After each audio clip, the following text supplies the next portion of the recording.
Assalamualaikum warahmatullahi wabarakatuh.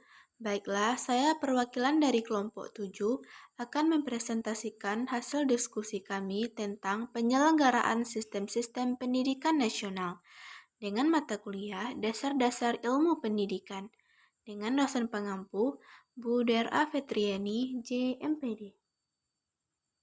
Ini adalah peta konsepnya. Penyelenggaraan pendidikan nasional. A. Jalur, jenjang, jenis pendidikan. B. Standar pendidikan nasional. C.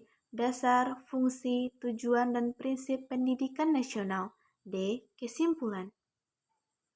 Sebelum saya mempresentasikan hasil diskusi kelompok kami, izinkan saya terlebih dahulu memperkenalkan anggota kelompok kami, yaitu kelompok 7. 1.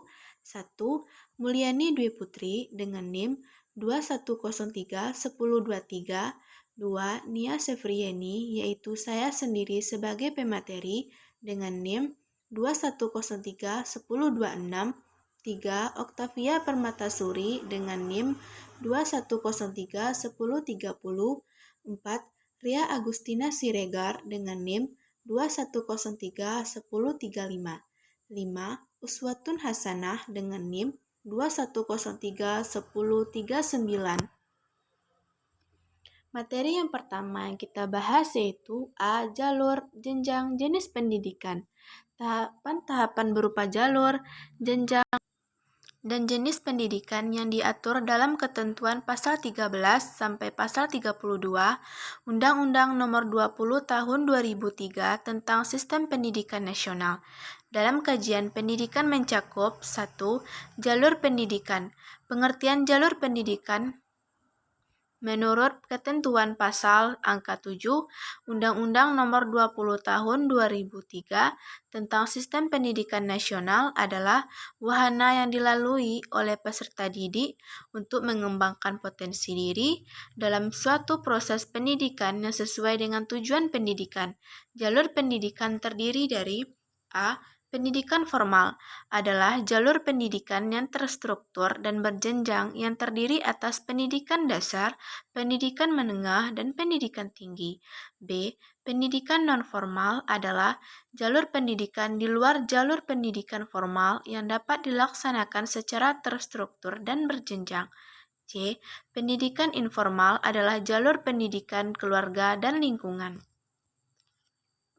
2. Jenjang pendidikan. Jenjang pendidikan menurut pasal 1 angka 8 Undang-Undang Nomor 20 Tahun 2003 tentang Sistem Pendidikan Nasional adalah tahapan pendidikan yang ditetapkan berdasarkan tingkat perkembangan peserta didik, tujuan yang akan dicapai, dan kemampuan yang dikembangkan. Jenjang pendidikan formal yang terdiri atas 1. Pendidikan dasar, yang merupakan jenjang pendidikan yang menjadi dasar untuk melanjutkan ke pendidikan tingkat menengah dapat berbentuk sekolah dasar atau SD, madrasah ibtidaiyah atau MI, atau bentuk lain yang sederajat, sekolah menengah pertama SMP, dan madrasah sanawiyah MTS atau bentuk lain yang sederajat. 2. Pendidikan menengah merupakan kelanjutan dari pendidikan dasar yang terdiri dari pendidikan menengah umum dan pendidikan menengah kejuruan. Pendidikan menengah berbentuk sekolah menengah atas atau SMA, madrasah aliyah atau MA, sekolah menengah kejuruan atau SMK, madrasah aliyah kejuruan atau MAK, dan bentuk lainnya yang sederajat. 3. Pendidikan tinggi merupakan jenjang pendidikan setelah pendidikan menengah yang mencakup program pendidikan diploma, sarjana, magister, spesialis, dan doktor yang diselenggarakan oleh perguruan tinggi.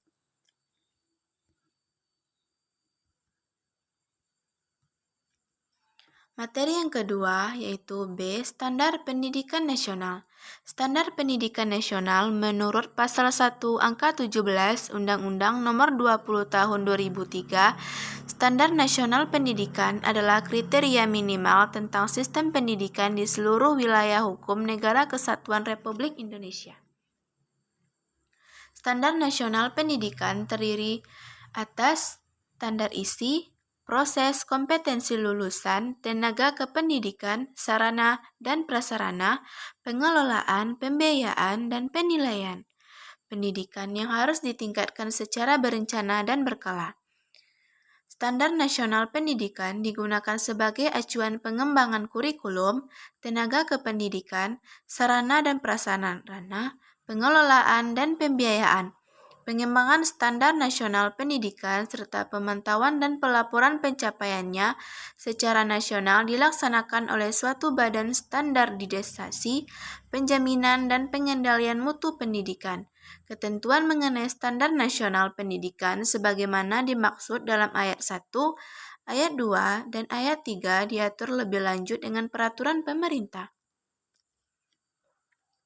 Materi yang ketiga yaitu C. Dasar, fungsi, tujuan, dan prinsip pendidikan nasional. Dasar, fungsi, tujuan, dan prinsip pendidikan nasional menurut Undang-Undang Nomor 20 Tahun 2003 Bab 2 dan Bab 3 yaitunya 1. Dasar Pendidikan Nasional. Dasar Pendidikan Nasional menurut Pasal 2 Bab 2 Undang-Undang Nomor 20 Tahun 2003 Pendidikan Nasional berdasarkan Pancasila dan Undang-Undang Dasar Negara Republik Indonesia tahun 1945. 2. Fungsi dan tujuan pendidikan nasional. Fungsi dan tujuan pendidikan nasional menurut Pasal 3 Bab 2 Undang-Undang Nomor 20 Tahun 2003. Pendidikan nasional berfungsi mengembangkan kemampuan dan membentuk watak serta peradaban bangsa yang bermartabat dalam rangka mencerdaskan kehidupan bangsa. Bertujuan untuk berkembangnya potensi peserta didik agar menjadi manusia yang beriman dan bertakwa kepada Tuhan Yang Maha Esa, berakhlak mulia, sehat, berilmu, cakap, kreatif, mandiri, dan menjadi warga negara yang demokratis serta bertanggung jawab. Tujuan pendidikan adalah suatu faktor yang amat sangat penting di dalam pendidikan, karena tujuan merupakan arah yang hendak dicapai atau yang hendak dituju oleh pendidikan. Begitu juga dengan penyelenggaraan pendidikan yang tidak dapat dilepaskan dari sebuah tujuan yang hendak dicapainya. Hal ini dibuktikan dengan penyelenggaraan pendidikan yang dialami bangsa Indonesia. Tujuan pendidikan yang berlaku pada waktu Orde Lama berbeda sangat dengan Orde Baru. Demikian pula sejak Orde Baru hingga sekarang, rumusan tujuan pendidikan selalu mengalami perubahan dari pelita ke pelita sesuai dengan tuntutan pembangunan dan perkembangan kehidupan masyarakat dan negara Indonesia. 3. Prinsip pendidikan nasional. Prinsip pendidikan nasional menurut Pasal 4 Bab 2 Undang-Undang Nomor 20 Tahun 2003. 1. Pendidikan diselenggarakan secara demokratis dan berkeadilan serta tidak diskriminatif tentang menjunjung tinggi hak asasi manusia, nilai keagamaan, nilai kultural, dan kemajemukan bangsa. 2. Pendidikan diselenggarakan sebagai satu kesatuan yang sistematik dengan sistem terbuka dan multimakna. 3. Pendidikan diselenggarakan sebagai suatu proses pembudayaan dan pemberdayaan peserta didik yang berlangsung sepanjang hayat. 4. Pendidikan diselenggarakan dengan membangun kemauan dan mengembangkan kreativitas peserta didik dalam proses pembelajaran. 5. Pendidikan diselenggarakan dengan mengembangkan budaya membaca, menulis, dan berhitung bagi segenap warga masyarakat. 6. Pendidikan diselenggarakan dengan memberdayakan semua komponen masyarakat melalui peran serta dalam penyelenggaraan dan pengendalian mutu layanan pendidikan. Kesimpulan, sistem pendidikan nasional adalah kesatuan integral dari sejumlah unsur pendidikan yang saling berpengaruh, terarah kepada pencapaian tujuan pendidikan yang akan menghasilkan keluaran atau tamatan yang berkualitas demi kemajuan bangsa dan negara. Sistem pendidikan nasional juga memiliki tujuan dan fungsi, di mana kita sebagai penerus bangsa harus mewujudkan tujuan tersebut, agar bangsa kita menjadi bangsa yang maju dengan pendidikan yang berkualitas dan dapat melahirkan generasi bangsa yang cerdas. Penyelenggaraan sistem pendidikan nasional tersebut juga ditunjang dengan pengajaran dan perkembangan iptek yang ada, sehingga semua itu menjadi satu kesatuan yang saling melengkapi. Ini adalah daftar pustaka dari materi kelompok kami. Jadi, itulah hasil diskusi presentasi kelompok kami. Jika ada penyampaian kata serta penyampaian materi yang kurang, saya mohon maaf dan saya mengucapkan terima kasih kepada teman-teman. Oleh karena itu, saya tutup dengan membacakan wabillahi taufiq wa hidayah. Wassalamualaikum warahmatullahi wabarakatuh.